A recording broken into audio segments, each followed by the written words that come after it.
I want to wrap up and say a couple of things real quick. First, thank you everybody who came here today. Thank you for everyone respecting each other's times and positions. This is a complex issue. If it was easy, everybody'd want to do it, right?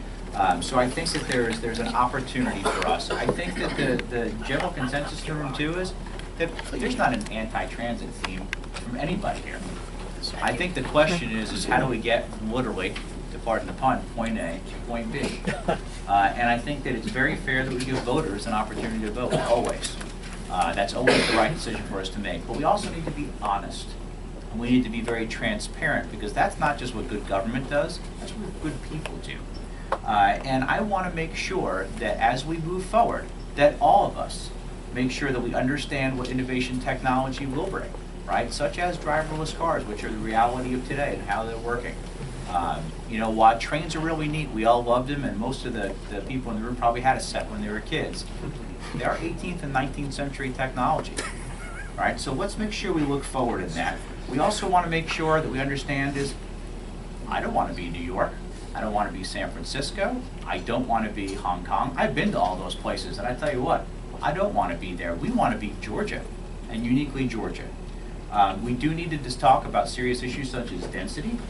And density is important because it is a factor in what type of transportation solutions you provide.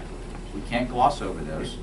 And the question on the ballot has to be sure that it follows the language that was laid out in House Bill 170 last year, which is to accurately talk about what the tax is, how long the tax would be, what the tax would be used for, and where the funds would be used for, i.e. the reference of 70% collected in Fulton and 2/3 into CAB. There are also issues that need to be discussed right now. I do have one very legitimate concern, and others have expressed it. MARTA is spending, out of my tax dollars today, almost $225,000 on lobbyists in this building. And that's a problem.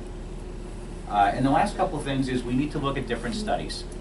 But I'm also going to say that if someone brings a study forward, they can't have a interest in the outcome of that study. That'd be like asking the cigarette companies if tobacco is bad for you or good for you. So we want to make sure that we have studies that are from non-biased, different areas that we can put together. And the truth always lies somewhere in the middle. But let's be smart, because we would do that in our homes, and we would do that in our businesses.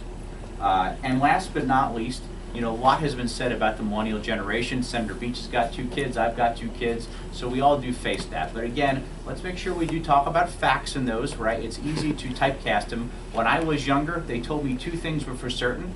I should never learn what Fahrenheit and inches are, because we'd be using the metric system, and I would absolutely be in a flying car by the time I was 40. Neither of those things happened, but we want to make sure, again, we put some good reality to that. But let's go forward together with one thing in mind. We can work on a solution together, right? I think you said something very well, Senator Beach, is we can disagree. We don't have to be disagreeable, or we can disagree without disapproving. So let's find common sense solutions together that we can move forward. Thank you all for your time.